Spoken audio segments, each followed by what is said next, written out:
ତୁମେ ମୋତେ କୋଉଠିକି ନେଉଛ? ଆମ ଘର ତ ପଛରେ ରହିଗଲା। ଚାଲ ମା, ଘରକୁ ଫେରିଯିବା। କୋଉ ଘରକୁ ତୁ ଫେରିଯିବା କଥା କହୁଛୁ? ତୋ ବାପା ଚାଲିଯିବା ପରେ ତୋ କାକା ଜୋର କରି ଆମଠୁ ଆମ ଘର ଛଡ଼େଇକି ନେଇଗଲା। ଆମେ ଏଠି ଆଉ ରହିବାନି ରେ ମା।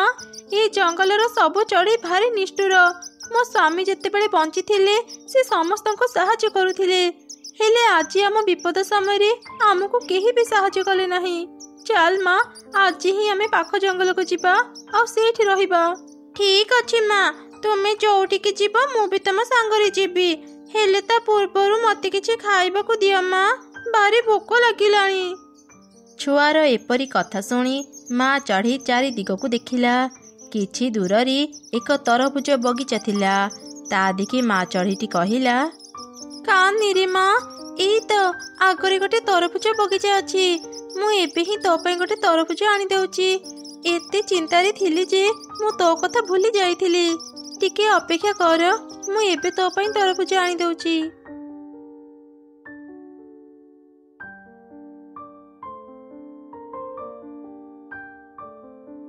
ମାରି, ମୁଁ ତରଭୁଜ ନେଇ ଆସିଛି। ହେଲେ ଦେଖେ, ଏ ତରଭୁଜ ଉପରେ କେତେ ମାଟି ଲାଗିଛି। ଚାଲ ନଦୀ ପାଖକୁ ଯିବା। ମୁଁ ଆଗ ତରଭୁଜକୁ ଭଲରେ ଧୋଇନିଏ, ତାପରେ ତତେ ଖାଇବାକୁ ଦେବି। ଏମିତି ସେମାନେ ତରଭୁଜ ନେଇ ନଦୀ କୂଳକୁ ଗଲେ। ମା ଚଢ଼େଇ ତରଭୁଜକୁ ନଦୀ ପାଣିରେ ଭଲରେ ଧୋଇ ତା ଛୁଆକୁ ଖାଇବା ପାଇଁ ଦେଲା। ଚଢ଼େଇ ଛୁଆ ସେ ତରଭୁଜ ଖାଇଲା। ମା ଚଢ଼େଇ ନିଜ ଦୁଃଖ କଥା ଭାବି ନଦୀ କୂଳରେ ବସି ଅନେକ କାନ୍ଦିଲା। ହେ ଭଗବାନ, ମୁଁ ମୋ ଛୋଟ ଝିଅକୁ ଧରି ଏତେ ଦୂରକୁ ଚାଲି ଆସିଲି। ଏବେ ଆମେ କୋଉଠିକି ଯିବୁ? କେମିତି ରହିବୁ? ମୁଁ କିଛି ବୁଝିପାରୁନି। ମତେ ରାସ୍ତା ଦେଖାଅ ପ୍ରଭୁ, ମତେ ରାସ୍ତା ଦେଖାଅ। ଚଢ଼େଇ ଏପରି କହି କହି କାନ୍ଦୁଥିଲା। ଠିକ୍ ସେହି ସମୟରେ ହଠାତ୍ ନଦୀ ଭିତରୁ ବାହାରି ଆସିଲେ ଦୁଇଟି ଯାଦୁର ମାଛ। ସେ ମାଛ ଦୁଇଟି କଥା କହିପାରୁଥିଲେ। କିଏ ତୁମେ? ନଦୀ କୂଳରେ ବସି ଏମିତି କାନ୍ଦୁଛ କ'ଣ ପାଇଁ? ଏଠି ଏମିତି ବସି କାନ୍ଦିବାର ଆମେ କାହାକୁ ବି ଦେଖିନୁ, ସେଥିପାଇଁ ତୁମ ପାଖକୁ ଚାଲି ଆସିଲୁ। କୁହ, ତୁମର କ'ଣ ହେଇଛି? ତୁମେ କ'ଣ ଆମକୁ ଭୟ କରୁଛ? ଜମା ବି ଭୟ କରନି। ଆମେ ତମର କିଛି କ୍ଷତି କରିବୁନି। ଆମେ ହେଲୁ ଯାଦୁର ମାଛ। ତୁମ ସମସ୍ୟା ଆମକୁ କୁହ, ଆମେ ତମକୁ ସାହାଯ୍ୟ କରିପାରିବୁ। ଏମିତି ଶୁଣି ଚଢ଼େଇ ସେ ଦୁଇ ମାଛଙ୍କୁ ତାର ସବୁ ସମସ୍ୟା କଥା କହିଲା। ଆହା, ସତରେ ତୁମର ବହୁ ଦୁଃଖ। ହେଲେ ତୁମେ ଏବେ ଚିନ୍ତା କରନି, ଆମେ ତୁମ ପାଖକୁ ଚାଲି ଆସିଛୁ। ଆମେ ତୁମର ସବୁ ସମସ୍ୟା ଦୂର କରିଦେବୁ। ତୁମକୁ ରହିବା ପାଇଁ ଘର ବି ଦେବୁ, ଆଉ ଟଙ୍କା ରୋଜଗାର କରିବାର ରାସ୍ତା ବି ଦେଖେଇଦେବୁ। ତମେ ଦୁଇ ଜଣ ସତ କହୁଛ? ତୁମେ ମାନେ ମତେ ସାହାଯ୍ୟ କରିବ? ହେଲେ କେମିତି? ତମେ ଦୁଇ ଜଣ ତ ମାଛ। ମାଛ ହେଇ ତମେ ମାନେ ମତେ କେମିତି ସାହାଯ୍ୟ କରିବ? ତୁମେ ଖାଲି ନଦୀ କୂଳରେ ବସି ଦେଖ, ଆମେ ତୁମକୁ କେମିତି ସାହାଯ୍ୟ କରିବୁ। ଏମିତି କହି ପ୍ରଥମ ମାଛ ପାଟି ଆଁ କଲା। ତା ପାଟି ଭିତରୁ ଏକ ଆଲୁଅ ବାହାରି ଚଢ଼େଇ ଛୁଆ ଖାଇଥିବା ଅଧା ତରଭୁଜ ଉପରେ ପଡ଼ିଲା। ସଙ୍ଗେ ସଙ୍ଗେ ହିଁ ତରଭୁଜଟି ବଡ଼ ହେଇ ଏକ ସୁନ୍ଦର ଘରରେ ବଦଳିଗଲା। ଏଇ ଦେଖ, ମୁଁ ତୁମ ପାଇଁ ତରଭୁଜ ଘର ତିଆରି କରିଦେଲି। ଆଜିଠୁ ତମେ ଦୁଇ ମା ଛୁଆ ଏଇ ତରଭୁଜ ଘରେ ରହିବ। ଏ ତରଭୁଜ ଘର ଅନେକ ଶକ୍ତ। ସବୁ ବିପଦରୁ ଏ ତରଭୁଜ ଘର ତମମାନଙ୍କୁ ରକ୍ଷା କରିବ। ତାପରେ ଦ୍ୱିତୀୟ ମାଛ ପାଟି ଆଁ କଲା। ତା ପାଟି ଭିତରୁ ଆଲୁଅ ବାହାରି ନଦୀ କୂଳରେ ପଡ଼ିଲା। ସଙ୍ଗେ ସଙ୍ଗେ ସେଠି ଗୋଟେ ଝୁଡ଼ି ମାଛ ବାହାରିଲା। ଏଇ ନିଅ, ମୁଁ ତମକୁ ଗୋଟେ ଝୁଡ଼ି ମାଛ ଦେଲି। ଏଇ ମାଛ ବଜାରରେ ବିକ୍ରି କରି ତମେ ଅନେକ ଟଙ୍କା ପାଇବ। ସେ ଟଙ୍କାରେ ତମେ ମା ଛୁଆ ଆରାମରେ ଚଳିପାରିବ। ଆଉ ହଁ, ପ୍ରତ୍ୟେକ ଦିନ ସକାଳେ ତମେ ସେ ତରଭୁଜ ଘରୁ ବାହାରି ଏଇ ନଦୀ କୂଳକୁ ଆସିବ। ଆମେ ପ୍ରତ୍ୟେକ ଦିନ ତମକୁ ଗୋଟେ ଝୁଡ଼ି ମାଛ ଦେବୁ। ତୁମର ଆଉ ଅଭାବ ରହିବନି। ସତରେ ତମ ଦୁଇ ଜଣଙ୍କୁ ମୁଁ କେମିତି ଧନ୍ୟବାଦ ଦେବି ଜାଣିପାରୁନି। ତମେ ମାନେ ନଥିଲେ ମୁଁ ବୋଧେ ମୋ ଝିଅକୁ ନେଇ ଭିକ ମାଗିଥାନ୍ତି। ଦୁଇ ଯାଦୁର ମାଛ, ତମମାନଙ୍କୁ ଅନେକ ଅନେକ ଧନ୍ୟବାଦ। ମା ଚଢ଼େଇର କଥା ଶୁଣି ଦୁଇ ମାଛ ଖୁସି ହେଇ ସେଠାରୁ ଚାଲିଗଲେ। ତାପରେ ମା ଚଢ଼େଇ ସେ ମାଛ ଝୁଡ଼ି ନେଇ ବଜାରକୁ ଗଲା, ଆଉ ମାଛ ବିକ୍ରି କରି ଅନେକ ଟଙ୍କା ପାଇଲା। ଏମିତି ପ୍ରତ୍ୟେକ ଦିନ ମା ଚଢ଼େଇ ସକାଳୁ ସକାଳୁ ନଦୀ କୂଳକୁ ଯାଉଥିଲା। ଦୁଇ ଯାଦୁର ମାଛ ତାକୁ ଗୋଟେ ଝୁଡ଼ି ମାଛ ଦେଉଥିଲେ। ମାଛ ବିକ୍ରି କରି ଚଢ଼େଇ ଅନେକ ଟଙ୍କା ପାଉଥିଲା। ହେଲେ ଗୋଟେ ଦିନ କଥା କ'ଣ ଏ ଚଢ଼େଇ ଏତେ ବଡ଼ ବଡ଼ ମାଛ କୋଉଠୁ ଆଣୁଛି? ମୁଁ ପ୍ରତ୍ୟେକ ଦିନ ନଦୀ ଭିତରକୁ ଯାଇ ମାଛ ଧରେ, ହେଲେ ଏତେ ବଡ଼ ବଡ଼ ମାଛ ତ ମୁଁ କୋଉଠି ବି ପାଏନି। ମୁଁ ସବୁଦିନ ଏଠି ମାଛ ଧରି ବସିଥାଏ, ତା ଭିତରେ ହିଁ ଚଢ଼େଇ ଆସି ମାଛ ବିକ୍ରି କରି ଘରକୁ ଚାଲିଯାଏ। ନା, ଏମିତି ଯଦି ଚାଲିବ ମୋ ବେପାର ତ ପୁରାପୁରି ବନ୍ଦ ହେଇଯିବ। ଆଜି ଏ ଚଢ଼େଇ ମାଛ ବିକି ସାରି ଘରକୁ ଯାଉ, ମୁଁ ଆଜି ତାର ପଛେ ପଛେ ଯିବି, ଆଉ ଦେଖିବି ସେ କୋଉଠୁ ଏତେ ବଡ଼ ବଡ଼ ମାଛ ଆଣୁଛି। ଏମିତି ଚିନ୍ତା କରି କାଉ ଚଢ଼େଇର ପଛେ ପଛେ ଗଲା, ଆଉ ତାର ତରଭୁଜ ଘର ପଛପଟେ ଲୁଚି ଚଢ଼େଇ ଉପରେ ନଜର ରଖିଲା। ଆଜି ଦିନ ସାରା ମୁଁ ଚଢ଼େଇ ଉପରେ ନଜର ରଖିଲି, କାହିଁ ଚଢ଼େଇ ତ କୋଉଠି ବି ମାଛ ଆଣିବାକୁ ଗଲା ନାହିଁ। ନା, ଆସିଛି ମାନେ ଆଜି ଆଉ ଘରକୁ ଫେରିବିନି। ରାତି ଦିନ ମୁଁ ଏଇଠି ଜଗି ରହିବି। ସେ ବଡ଼ ମାଛର ରହସ୍ୟ ନ ଜାଣିଲା ଯାଏଁ ମୁଁ କୁଆଡ଼େ ବି ଯିବିନି। ଏମିତି ଚିନ୍ତା କରି କାଉ ରାତି ସାରା ସେଇଠି ଜଗି ରହିଲା। ସକାଳ ହେଲା ପରେ ଦୁଇ ଯାଦୁର ମାଛ ଚଢ଼େଇକୁ ଏକ ଝୁଡ଼ି ମାଛ ଦେଲେ। ଏସବୁ କାଉ ବି ଦେଖୁଥିଲା। ଓ, ଏବେ ବୁଝିଲି ଏ ଚଢ଼େଇ ଏତେ ମାଛ କୋଉଠୁ ଆଣୁଛି। ଏ ଦୁଇ ମାଛ ତାହେଲେ ପ୍ରତ୍ୟେକ ଦିନ ତାକୁ ମାଛ ଦେଉଛନ୍ତି। ଆଜି ଚଢ଼େଇ ବଜାରକୁ ଯାଉ, ମୁଁ ଜାଲ ପକେଇ ଏ ଦୁଇ ମାଛଙ୍କୁ ଧରିବି, ଆଉ ମୁଁ ବି ଏମାନଙ୍କୁ ବଡ଼ ମାଛ ମାଗିବି। କିଛି ସମୟ ପରେ ଚଢ଼େଇ ତା ମାଛ ଝୁଡ଼ି ଧରି ବଜାରକୁ ଚାଲିଗଲା, ଆଉ କାଉ ଏକ ଜାଲ ଧରି ନଦୀ କୂଳକୁ ଗଲା। ସେ ଯାଦୁର ଦୁଇ ମାଛଙ୍କୁ ଧରିବା ପାଇଁ ଜାଲ ପକେଇଲା। ହଠାତ୍ ସେ ଯାଦୁର ଦୁଇ ମାଛ ରାକ୍ଷସ ପାଲଟି ଗଲେ, ଆଉ ନଦୀ ଉପରକୁ ଆସି ହସିଲେ। କିଏ ରେ ତୁ? ଆମକୁ ଖୋଜୁଥିଲୁ? ଆମେ ହେଉଛୁ ରାକ୍ଷସୀ ମାଛ। ଆମକୁ ଡାକି ତୁ ତ ନିଜ ବିପଦକୁ ଡାକି ଆଣିଛୁ। ଏ କ'ଣ? ଏବେ ତ ତମେ ମାନେ ଛୋଟ ଛୋଟ ମାଛ ଥିଲ, ଏବେ ଏମିତି ରାକ୍ଷସୀ ମାଛ କାହିଁକି ହେଲ? ଯିଏ ସରଳ ନିରୀହ ଥାଏ ଆମେ ତାକୁ ଭଲ ରୂପରେ ଦେଖାଦେଉ, ହେଲେ ଯିଏ ଲୋଭୀ ସ୍ୱାର୍ଥପର ଆମେ ତାକୁ ଏଇ ରୂପରେ ଦେଖାଦେଉ।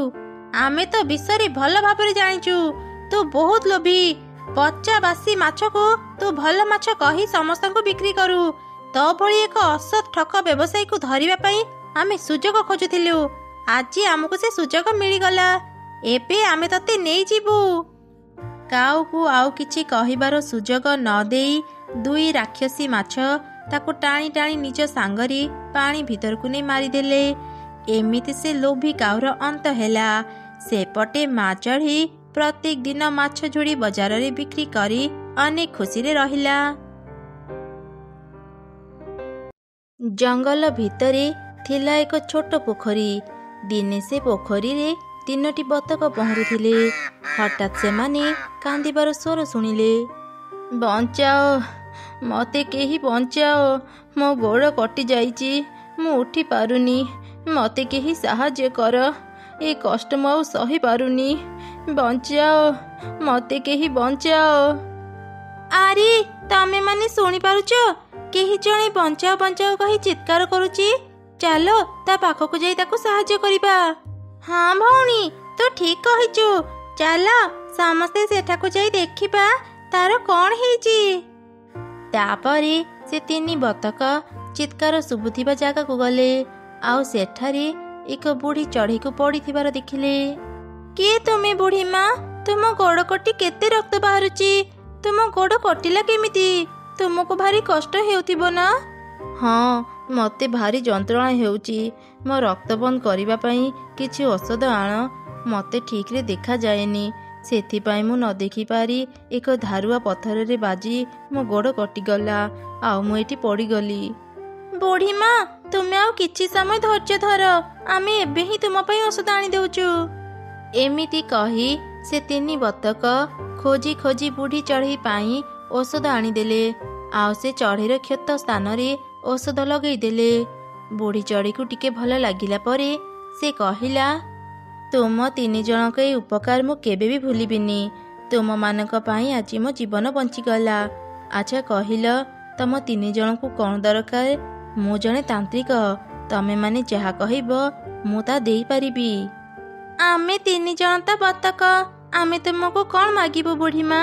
ତୁମେ ସୁସ୍ଥ ହେଇଗଲ, ଆମେ ସେତିକିରେ ଖୁସି। ସତରେ ତମେ ତିନି ବତକ ବହୁତ ଭଲ। ତମ ମନରେ ଟିକେ ବି ଲୋଭ ନାହିଁ। ତମ ତିନି ଜଣଙ୍କର ଅଣ୍ଡା ଦେବାର ବୟସ ହେଇଗଲାଣି।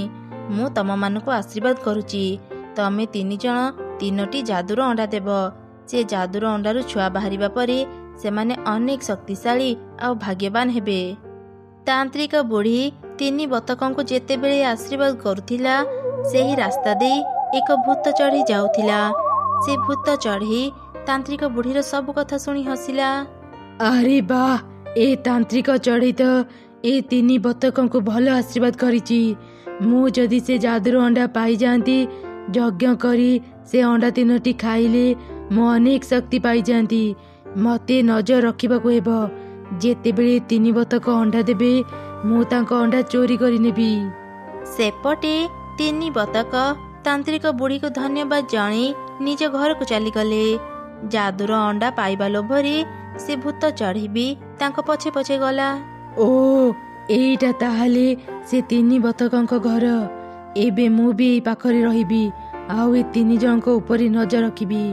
ହେଲେ ମୁଁ ରହିବି କୋଉଠି? ଆରେ ଏଇ ପାଖରେ ଏକ ଗଛ ଅଛି। ଆଜିଠୁ ମୁଁ ସେଇଠି ରହି ଏ 3 ବତକଙ୍କ ଉପରେ ନଜର ରଖିବି। ସେବେଠାରୁ ଭୂତ ଚଢ଼େଇ ସେଇ ଗଛରେ ରହି 3 ବତକଙ୍କ ଉପରେ ନଜର ରଖୁଥିଲା। କିଛି ଦିନ ବିତିଗଲା। ଦିନେ 3 ବତକ 3ଟି ଅଣ୍ଡା ଦେଲେ। ଆରେ ଭଉଣୀମାନେ, ବୁଢ଼ୀ ମାଙ୍କ ଆଶୀର୍ବାଦ ଯୋଗୁଁ ଆଜି ଆମେ 3ଟି ଅଣ୍ଡା ଦେଇଛେ। ଏଇ 3 ଅଣ୍ଡା ଭିତରେ ଆମ ଯାଦୁର ଛୁଆମାନେ ଅଛନ୍ତି। ଏବେଠାରୁ ଆମେ ଆମ ଅଣ୍ଡା ଗୁଡ଼ିକର ଖୁବ୍ ଯତ୍ନ ନେବା, ଯେମିତି କାହା ନଜର ଆମ ଅଣ୍ଡା ଉପରେ ପଡ଼ିବନି। 2 ବତକ ବି ତା କଥାରେ ରାଜି ହେଲେ, ଆଉ ସମସ୍ତେ ନିଜ ନିଜ ଅଣ୍ଡାର ଯତ୍ନ ନେଲେ। ଏସବୁ ଗଛ ଉପରେ ଥାଇ ଭୂତ ଚଢ଼େଇ ବି ଦେଖୁଥିଲା। ମୋ ନଜର ତ ତମ 3 ଜଣଙ୍କ ଅଣ୍ଡା ଉପରେ ପଡ଼ି ସାରିଛି। କେହି ବି ମୋ ପାଖରୁ ତମମାନଙ୍କ ଅଣ୍ଡାକୁ ରକ୍ଷା କରିପାରିବେନି। ଆଜି ରାତିରେ ହିଁ ମୁଁ ତମମାନଙ୍କ ଅଣ୍ଡାକୁ ଚୋରି କରି ନେଇଯିବି। ଏମିତି ସେ ଦିନ ବିତିଗଲା, ଆଉ ରାତି ହେଇଗଲା। ରାତିର ଅନ୍ଧାରରେ ଚୁପ୍ ଚୁପ୍ ଭୂତ ଚଢ଼େଇ ବତକଙ୍କ ଘରେ ପଶିଲା। ଆରେ ଏ 3 ଜଣ ତ ଶୋଇଛନ୍ତି। ମୋ ପାଇଁ ତ ବହୁତ ଭଲ। ଏବେ ମୁଁ ଖୁବ୍ ସହଜରେ ଏମାନଙ୍କ ଅଣ୍ଡା ଚୋରି କରିପାରିବି।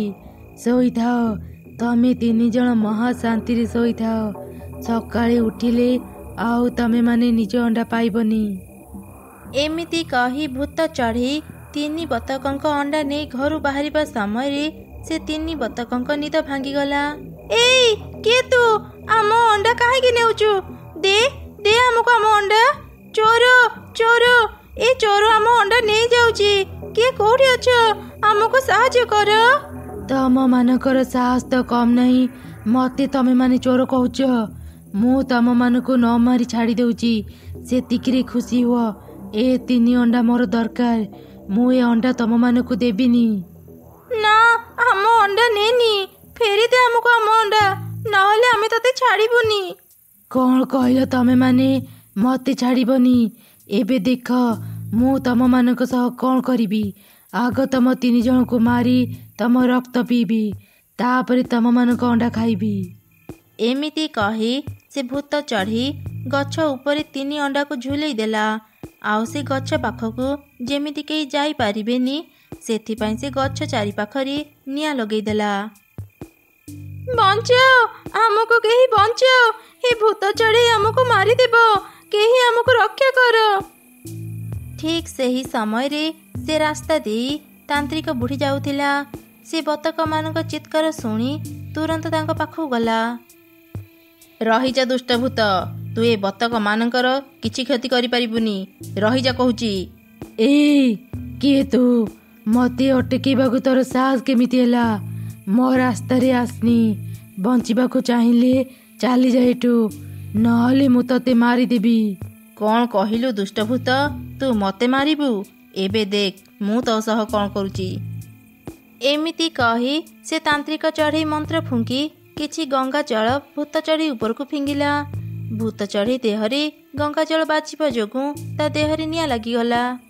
ଆରେ କ'ଣ ତୁ ମୋ ଦେହରେ ନିଆଁ ଲଗେଇଦେଲୁ? ତୁ ତ ସେଇ ତାନ୍ତ୍ରିକ ନା? ମୁଁ ତତେ ଚିହ୍ନି ପାରିଲିନି କେମିତି? ମୋତେ କ୍ଷମା କରିଦେ। ମୁଁ ଆଉ କେବେ ବି ବତକମାନଙ୍କ ପାଖକୁ ଆସିବିନି। ମୋତେ ଛାଡ଼ିଦେ। ନା, ମୁଁ ତତେ ଛାଡ଼ିବିନି। ତତେ ଛାଡ଼ିଦେଲେ ତୁ ପୁଣି ଆଉ କାହାର କ୍ଷତି କରିବୁ। ଆଜି ତୋର ଶେଷ ଦିନ।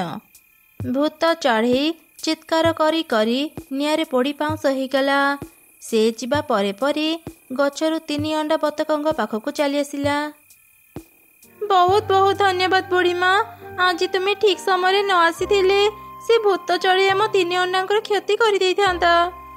ଦିନେ ତମେମାନେ ମୋତେ ସାହାଯ୍ୟ କରିଥିଲ, ଆଜି ତମମାନଙ୍କ ବିପଦ ସମୟରେ ମୁଁ କେମିତି ସାହାଯ୍ୟ କରିନଥାନ୍ତି। ଏବେ ଆଉ ଭୟ ନାହିଁ, ଯାଅ ନିଜ ଅଣ୍ଡା ନେଇ ଘରକୁ ଯାଅ। ତାପରେ 3 ବତକ ନିଜ ନିଜ ଅଣ୍ଡା ଧରି ଘରକୁ ଫେରିଗଲେ। ତାନ୍ତ୍ରିକ ବୁଢ଼ୀ ବି ସେଠାରୁ ଚାଲିଗଲା।